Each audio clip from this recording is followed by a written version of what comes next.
So it appears that Fox Sports has been passing around talking points to all of their analysts because another crash out happened for the most part. Not really a big crash out, but just a lot of hate came from one of my actual favorite Fox Sports analysts in Joe Clatt. He don't believe in Oklahoma, and his logic is so flawed.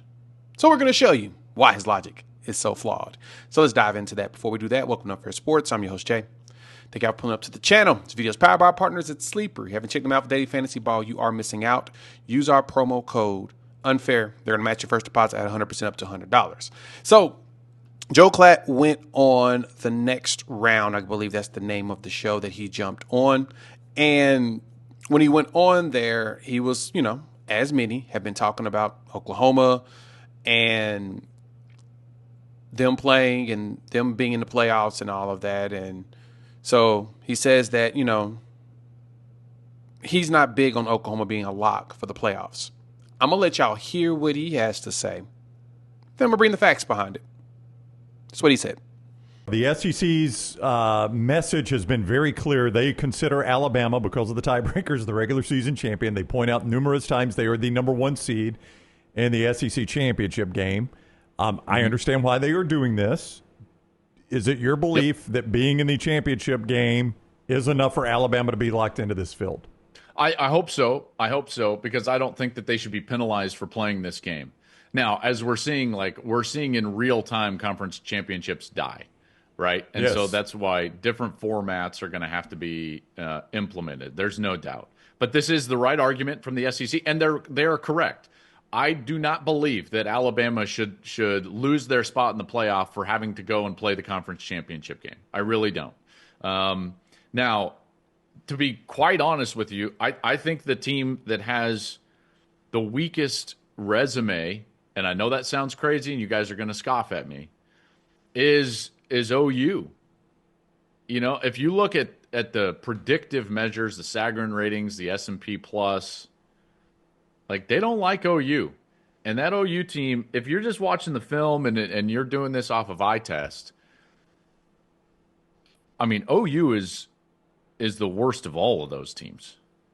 You can get all the way to Miami, and it's like if any of those teams play OU this week, I think those teams win the game. Look at how many yards Alabama had in that game. They outgained them by 200 yards almost or more. So I know that they won that game, but a lot of it was turnovers. That offense is so poor. So watch out for OU, where they go. If Notre Dame passes them, maybe we're set up for that. Where does Texas go? And then BYU. We've never seen a Power 4 team 11-1 ranked outside of the top 10 until right now. And I know, those in your neck of the woods would just scoff at the Big 12, but that is the case. So Clay had a point. We're seeing these die. We're seeing conference championships die, and Alabama should not be punished. Now, I want my Alabama brethren to understand this is no shots at you. This is just leverage as a comparison, because Bama is one of the standards. They're one of the gold standards. They're balling out. They're playing better ball. They're getting themselves going. They lost to Oklahoma, of course, but they're playing good, and that's who Klatt's kind of pointing out. And you should be punished for losing the college championship game if you do. I think Bama can have a repeat of Georgia. I totally can see it happening. And because of that, there shouldn't be any punishment on Bama's side if there was a loss. Totally understand that. Well, they're now talking about how Oklahoma, I don't know, you get outgained 200 yards and you win. That's just not, I guess it's not fair that Oklahoma do that. But let's take a look at some of these facts, though. First off, here's one. Shout out to the homie over there at Caves60. I got this sent to me a couple of times, and I thought it was fantastic. OU and Alabama have played 5 common opponents. OU has averaged 328.4 yards per game and 23.4 points per game. Bama is at 329 and 28. So about a 5-point difference, understood. OU's margin of victory is 9.4, while Bama's is 9. So Oklahoma's outscored their teams. And then OU is averaging 35.2 yards per game more than their opponents, while Bama is averaging 9.4 yards more. Interesting, right?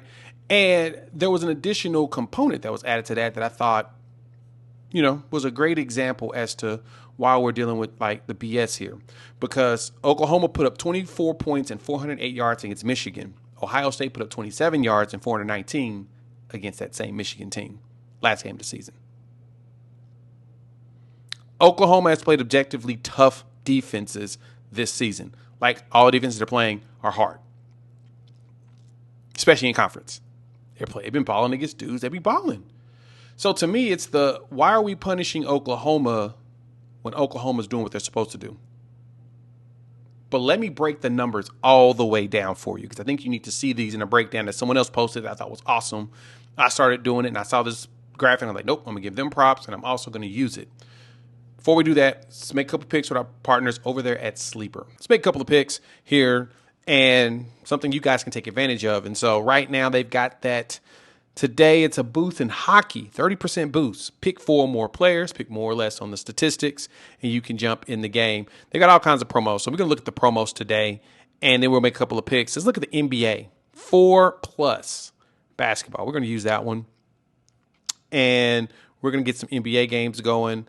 Don't think my Thunder play tonight, but I'm looking at this Indiana game, which is pretty interesting. Let's take a little bit more on Evan Mobley getting a double-double. Pascal Siakam is the dude for him. He's going to take more. Nembhard, I think he'll do more on the rebounds and assists because he's going to ball hard. Donovan Mitchell, definitely going to take more on the 40.5. I think I'm going to do mores only in this one. Tyson, I don't think I like him. We'll do less here. And TJ McConnell, he's going to go off. Pick 4 more players, pick more or less on the stats. You can take advantage of the promo. Turn game days into payday. So check them out. Use our promo code UNFAIR. They're going to match your first deposit at 100% up to $100. Plus, give you $20 just for checking them out.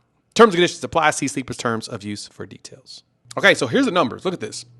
These are the numbers that were from each game. Like, that's kind of crazy, right?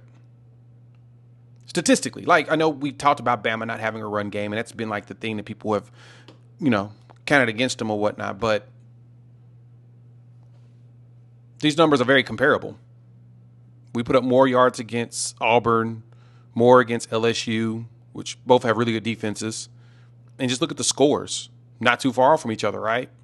So why are we doing this pretend like Oklahoma can't win games? Like 33-27 and 37-20 aren't that far off, especially because Tennessee scored that garbage touchdown and Oklahoma kind of let them score. Like, they didn't really try in that last drive. They just need to get the ball back off the onside kick, kneel that bad boy, and win the game. Right? I'm just trying to understand why. And like I said, this is not a shot at Bama. It's more so I don't understand why these collective talking heads keep doing this. Like, why are we at the level of disrespecting Oklahoma as if it makes sense? I don't know. Let me y'all think. Hop in the comments. I want to hear y'all's thoughts. How you feeling about the hate that we getting? I think it's, cute. I'm not mad about it. But I just think it's fascinating that everybody's losing their collective minds about Oklahoma and the way that they're playing, which this brand of football has been proven to win championships. We haven't really seen a all-out air raid offense or an offense that just throw up a whole bunch of numbers win natties. We haven't really seen that. Michigan was a ground and pound, control the clock team with a really good defense. Same thing with Ohio State. Notre Dame getting there, a similar physical game, physical team. The Bamas and the Georgias over the last few years were like that. I mean, the only time you saw a big difference was Georgia versus TCU because that was a physical difference. But Georgia and Ohio State was a battle too. Now, they kept scoring on each other, but for the most part, you see physical football more than anything. I don't know. I just think it's wild. All right. We'll talk more later. And we'll talk about recruiting probably on Wednesday on signing day. I'll go through some of the pickups and players and everything. So keep your eyes peeled for that. Shout out to our partners over there at Sleeper. If you're not using for daily fantasy ball, you're missing out. Use our code UNFAIR, and they're going to match your first deposit at 100% up to $100. Terms and conditions apply. See Sleeper's terms of use for details, and we'll chop it up soon.